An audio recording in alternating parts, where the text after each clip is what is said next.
In the name of Allah who is the most merciful and beneficent, welcome to my YouTube channel. आज हम chapter number 3 का remaining portion discuss करेंगे जो कि था pulmonary and systemic circulation. Pulmonary and systemic circulation को start करने से पहले हम लोग नॉर्मल सर्कुलेशन ऑफ हार्ट को देखते हैं। नॉर्मली क्या होता है कि जो हमारा डी ऑक्सीजनेटेड ब्लड होता है, हमारी बॉडी का deoxygenated blood from superior vena cava और inferior vena cava, superior upper side of the body and inferior vena cava जो हमारी lower side of the body से ब्लड को कलेक्ट करती है और कहाँ पर लेकर आती है, राइट एट्रियम के पास। ठीक है, राइट एट्रियम और राइट वेंट्रिकल के दरमियान जो वॉल होता है उसे हम क्या कहते हैं, ट्राइकस्पिड वॉल। ये ट्राइकस्पिड वॉल ओपन होता है और हमारा ब्लड राइट एट्रियम से राइट वेंट्रिकल के पास आता है। ठीक है, और राइट वेंट्रिकल से कहाँ पर जाता है, हमारे लंग्स के पास आता है। और लंग्स वो पॉइंट है जहां पर हमारी ऑक्सीजनेशन होती है। हमारा डी ऑक्सीजनेटेड ब्लड किस में कन्वर्ट होता है, ऑक्सीजनेटेड में कन्वर्ट होता है। लंग्स के बाद फिर ब्लड हमारे हार्ट के पास आता है। ठीक है, ये जो पॉइंट है राइट वेंट्रिकल से लंग्स के पास और लंग्स से दोबारा लेफ्ट एट्रियम के पास, ये जो पॉइंट है ये हमारी कौन सी सर्कुलेशन है, पल्मोनरी सर्कुलेशन है। ठीक है, पल्मोनरी सर्कुलेशन हमने फर्स्ट चैप्टर के अंदर डिसऑर्डर में देखा था pneumonia.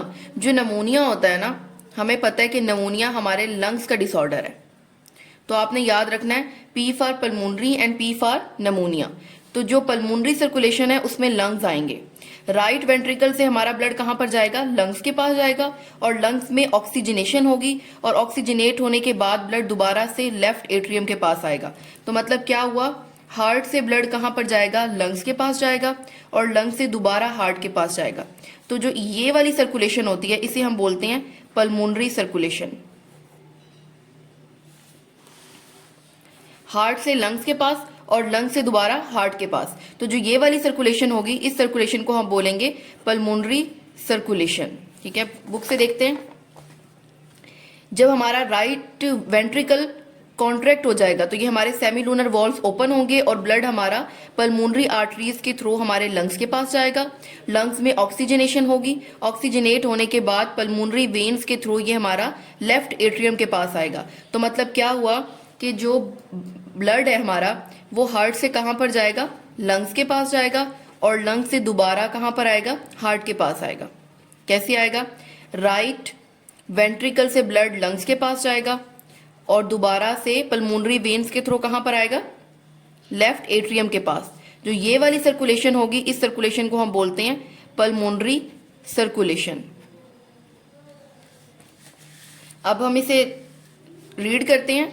Pulmonary and systemic circulation, the flow of blood from heart to lungs, the flow of blood from heart to lungs and then from lungs to heart. जब उसकी oxygenation होती है तो उसके बाद वो फ्रॉम लंग्स टू हार्ट, मतलब lungs से वो दोबारा हार्ट के पास आता है। तो इस सर्कुलेशन को हम बोलते हैं pulmonary circulation.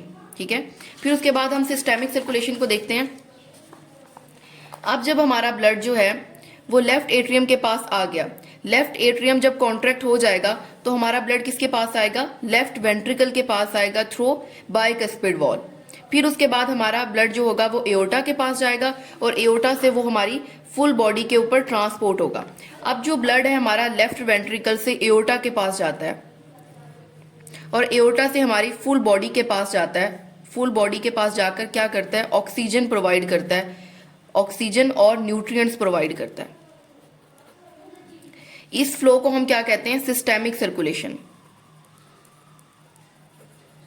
Systemic circulation of heart, मतलब ब्लड कहां पर जा रहा है, हमारे हार्ट से फुल बॉडी के पास जा रहा है और फुल बॉडी से दोबारा हार्ट के पास आ रहा है। फुल बॉडी में किस तरह ट्रांसपोर्ट होता है, एओर्टा के थ्रू।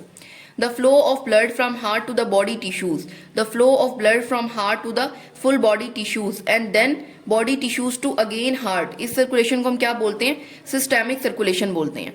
और सिस्टेमिक सर्कुलेशन क्या करती है, ऑक्सीजनेटेड और न्यूट्रिएंट्स वाले ब्लड को हमारी फुल बॉडी के पास ट्रांसपोर्ट करते हैं। ठीक है, हम इसको दोबारा से एक दफा देखते हैं। जो हमारी पल्मोनरी सर्कुलेशन होती है, जो हमारी लंग्स के अंदर होती है। ठीक है, हमारा ब्लड जो होता है वो कहां पर जाता है, हार्ट से लंग्स के पास जाता है और लंग्स से दोबारा हार्ट के पास आता है। इस सर्कुलेशन को हम बोलते हैं पल्मोनरी सर्कुलेशन। ठीक है, तो अब हम देखते हैं कैसे। जब हमारा राइट वेंट्रिकल कॉन्ट्रैक्ट हो जाता है, फिलअप हो जाता है, तो हमारा जो सेमी लूनर वॉल्स हैं वो ओपन हो जाते हैं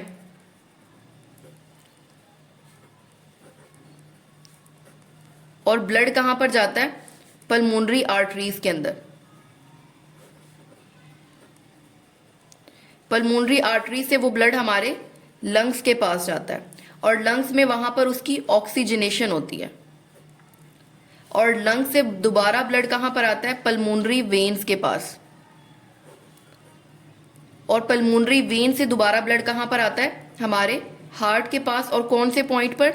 लेफ्ट एट्रियम के पास। ठीक है, जब ये दोबारा से वही बात होगी, हार्ट से शुरू हुआ, हार्ट पे खत्म हो गया, तो जो ये वाली सारी सर्कुलेशन है, इस सर्कुलेशन को हम बोलते हैं पल्मोनरी सर्कुलेशन। ठीक है,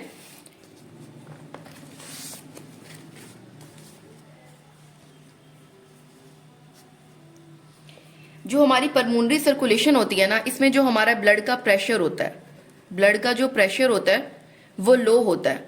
ठीक है, आहिस्ता आहिस्ता ब्लड हमारे लंग्स के पास जाता है और लंग्स में क्यों स्लो होता है? स्लो होने की रीजन ये है कि हमारे लंग्स को ज्यादा से ज्यादा सुफिशिएंट टाइम मिल सके ताकि वहां पर ऑक्सीजनेशन जो है वो कंप्लीट हो जाए।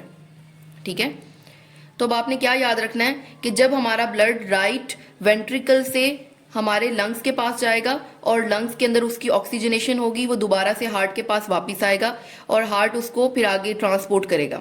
ठीक है, यहां पर हमारी पल्मोनरी सर्कुलेशन का क्या फंक्शन था? इसका सिर्फ फंक्शन ये था कि ब्लड को, डीऑक्सीजनेटेड ब्लड को ऑक्सीजनेटेड में कन्वर्ट करना। पल्मोनरी सर्कुलेशन का क्या फंक्शन है कि ये हमारे डीऑक्सीजनेटेड ब्लड को ऑक्सीजनेटेड ब्लड में कन्वर्ट करती है। और जो पल्मोनरी सर्कुलेशन होती है, इसमें जो हमारे ब्लड का प्रेशर होता है वो कम होता है। ब्लड का प्रेशर कम इस वजह से होता है ताकि हमारे लंग्स को इतना सुफिशिएंट टाइम मिल सके कि वो अपनी ऑक्सीजनेशन कंप्लीट कर सके। फिर सेकेंड सर्कुलेशन हमने देखी है सिस्टेमिक सर्कुलेशन। सिस्टेमिक सर्कुलेशन जो हमारी लंग्स के अलावा पूरी बॉडी के अंदर होती है। सिस्टेमिक सर्कुलेशन, सिस्टेमिक सर्कुलेशन में क्या होता है कि जो हमारा ब्लड होता है वो हमारे हार्ट से हमारे बॉडी टिश्यूज के पास जाता है और बॉडी टिश्यू से दोबारा हार्ट के पास वापस आता है। ठीक है, कैसे होता है? जो हमारा लेफ्ट जो हमारा वेंट्रिकल होता है, जब ये कॉन्ट्रैक्ट हो जाता है, ठीक है, जब ये कंप्लीटली कॉन्ट्रैक्ट होता है तो हमारे सेमी लूनर वॉल्स ओपन हो जाते हैं। सेमी लूनर वॉल्स जब ओपन होती हैं तो हमारा ब्लड किसके पास जाता है? एओर्टा के पास जाता है। ठीक है, और एओर्टा से वो हमारी फुल बॉडी के अंदर ट्रांसपोर्ट हो जाता है। अब इस ब्लड के अंदर क्या है? ऑक्सीजन भी प्रेजेंट है, ब्लड के पास ऑक्सीजन भी है और न्यूट्रिएंट्स भी है। ठीक है, ये ऑक्सीजन और न्यूट्रिएंट्स वाला ब्लड हमारी फुल बॉडी के पास जाएगा। ठीक है, और इस जो सर्कुलेशन को हम क्या बोलते हैं? सिस्टेमिक सर्कुलेशन बोलते हैं। मतलब कि जब हमारा लेफ्ट वेंट्रिकल कॉन्ट्रैक्ट होगा तो हमारे सेमी लूनर वॉल्स ओपन होंगे और हमारा ब्लड जो होगा वो एओर्टा के पास जाएगा और एओर्टा से फुल बॉडी में ट्रांसपोर्ट हो जाएगा। ठीक है, इस ब्लड में प्रॉपर ऑक्सीजन और न्यूट्रिएंट्स प्रेजेंट होते हैं। इस सर्कुलेशन को हम सिस्टेमिक सर्कुलेशन बोलते हैं और इस सर्कुलेशन के अंदर जो हमारा ब्लड का प्रेशर होता है वो बहुत ज्यादा होता है क्योंकि उसने फुल एनर्जी के साथ ब्लड को आगे ट्रांसपोर्ट करना होता है। तो इसके अंदर जो ब्लड का प्रेशर है वो बहुत ज्यादा होता है और ब्लड जो है इजीली हमारे बॉडी ऑर्गन्स तक पहुंच जाता है। अब इसे हम एक दफा बुक से देखते हैं। The flow of blood from heart to the body tissues. Flow of blood कहां पर है? हार्ट से बॉडी टिश्यूज के पास है और बॉडी टिश्यूज से दोबारा हार्ट के पास है। इस सर्कुलेशन को हम बोलते हैं सिस्टेमिक सर्कुलेशन। सिंपल एक वर्ड याद रखना है कि जब पल्मोनरी आएगा तो पल्मोनरी में आपकी जो सर्कुलेशन होगी वो आपके लंग्स में होगी। जो हमारी सिस्टेमिक सर्कुलेशन है वो हमारे rest of the body part को सप्लाई करती है एक्सेप्ट लंग्स। लंग्स के अलावा जो ट्रांसपोर्टेशन होती है ब्लड की वो हमारी क्या कहलाती है? सिस्टेमिक सर्कुलेशन कहलाती है। और सिस्टेमिक सर्कुलेशन के अंदर ब्लड प्रेशर बहुत ज्यादा, मतलब ब्लड का जो प्रेशर होता है वो बहुत ज्यादा हाई होता है जिसकी वजह से ब्लड फुल एनर्जी के साथ पूरी बॉडी के अंदर ट्रांसपोर्ट होता है। फिर उसके बाद हमारा नेक्स्ट टॉपिक है हार्ट बीट। हार्ट कैसे बीट करता है, ठीक है। हमें पता है कि हमारा जो हार्ट है ना वो 1 मिनट के अंदर 72 टाइम्स बीट करता है। तो जो हमारी एक बीट होती है ना, उस बीट के अंदर एक कॉन्ट्रैक्शन होती है और एक रिलैक्सेशन होती है, ठीक है। तो आपका 1 टाइम हार्ट बीट करता है, तो अल्टरनेट कॉन्ट्रैक्शन और अल्टरनेट रिलैक्सेशन होती है। तो मतलब क्या कि जो आपकी 1 बीट होती है उसके अंदर एक जो है वो कॉन्ट्रैक्शन होती है और एक जो है वो रिलैक्सेशन होती है। अब कॉन्ट्रैक्शन जो है उसे हम क्या बोलते हैं, सिस्टोल बोलते हैं, और रिलैक्सेशन को हम क्या बोलते हैं, डायस्टोल बोलते हैं, ठीक है। अब डेफिनेशन क्या है इसकी, the alternative contraction and relaxation, contraction systole and relaxation diastole of heart chambers make 1 heart beat. तो हार्ट बीट कैसे बनती है, एक कॉन्ट्रैक्शन और एक रिलैक्सेशन से। The average human heart beat 70 times per minute. जो एवरेज ह्यूमन हार्ट है उस वो कितने टाइम बीट करता है, 1 मिनट में 70 टाइम्स या 72 टाइम बीट करता है। इसी को हम लोग हार्ट रेट कहते हैं, ठीक है। हार्ट बीट की अब 2 फेजेज होती हैं, वही सिस्टोल और डायसिस्टोल, एक फेज कॉन्ट्रैक्शन वाली और एक फेज रिलैक्सेशन वाली। अब कॉन्ट्रैक्शन बेसिकली होती कैसे है, अब हमें पता है कि ये हमारे एट्रियम है, दिस इज एट्रियम, और ये हमारे वेंट्रिकल है, ये राइट वेंट्रिकल और ये लेफ्ट वेंट्रिकल, ठीक है। जब वेंट्रिकल एक साथ कॉन्ट्रैक्ट होंगे, दोनों वेंट्रिकल्स, राइट वेंट्रिकल भी और लेफ्ट वेंट्रिकल भी, जब दोनों कॉन्ट्रैक्ट होंगे तो हम उसे क्या बोलेंगे, सिस्टोल बोलेंगे। ऑब्वियसली जब कॉन्ट्रैक्शन होती है तो ब्लड आगे की तरफ फ्लो करता है, ठीक है।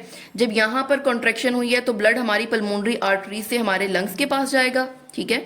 और जब इस वेंट्रिकल में कॉन्ट्रैक्शन हुई है तो हमारे एओर्टा के पास जाएगा और एओर्टा से आगे फुल बॉडी के पास जाएगा। तो सिस्टोल क्या था बेसिकली, सिस्टोल में व्हेन बोथ वेंट्रिकल कॉन्ट्रैक्ट, जब दोनों वेंट्रिकल कॉन्ट्रैक्ट करते हैं एट अ टाइम तो वो ब्लड को पंप करते हैं। जो हमारा अब ये दोनों ने इकट्ठा लिख दिया है, पल्मोनरी आर्टरीज में कौन सा वेंट्रिकल कॉन्ट्रैक्ट होगा तो ब्लड पहुंचाएगा, right ventricle. Right ventricle contract होगा तो हमारा ब्लड लंग्स में जाएगा, और लेफ्ट वेंट्रिकल कॉन्ट्रैक्ट होगा तो हमारा ब्लड एओर्टा में जाएगा। फिर उसके बाद उन्होंने डायस्टोल के बारे में बताया हुआ है, diastole occurs immediately after systole. जैसे ही हमारी कॉन्ट्रैक्शन खत्म होगी फौरन ही रिलैक्सेशन पीरियड स्टार्ट हो जाएगा, जिसमें हमारे बोथ एट्रिया क्या हो जाते हैं, रिलैक्स हो जाते हैं, क्योंकि उनका सारा ब्लड आगे चला गया और आगे वेंट्रिकल ने ब्लड को आगे ट्रांसपोर्ट कर दिया। तो हमारे एट्रिया क्या होंगे, रिलैक्स होंगे। इस टाइम क्या होगा, दोबारा से हमारा हार्ट फील होना शुरू हो जाएगा, दोबारा से साइकिल स्टार्ट होगा, हार्ट फील होगा, contraction of atria फिल्स the ventricle. Obviously जब एट्रिया कॉन्ट्रैक्ट होंगे, जब एट्रिया फिल होंगे तो आगे ब्लड वेंट्रिकल्स के पास जाएगा। बस आपने एक साइकिल तैयार करना है कि जब हमारे एट्रिया कॉन्ट्रैक्ट होंगे तो वॉल्स ओपन होंगे, ब्लड आगे वेंट्रिकल्स के पास जाएगा। जब वेंट्रिकल्स कॉन्ट्रैक्ट होंगे तो ब्लड आगे जाएगा, सेमिलूनर वॉल्स ओपन होंगे और ब्लड हमारा लंग्स में चला जाएगा, ठीक है।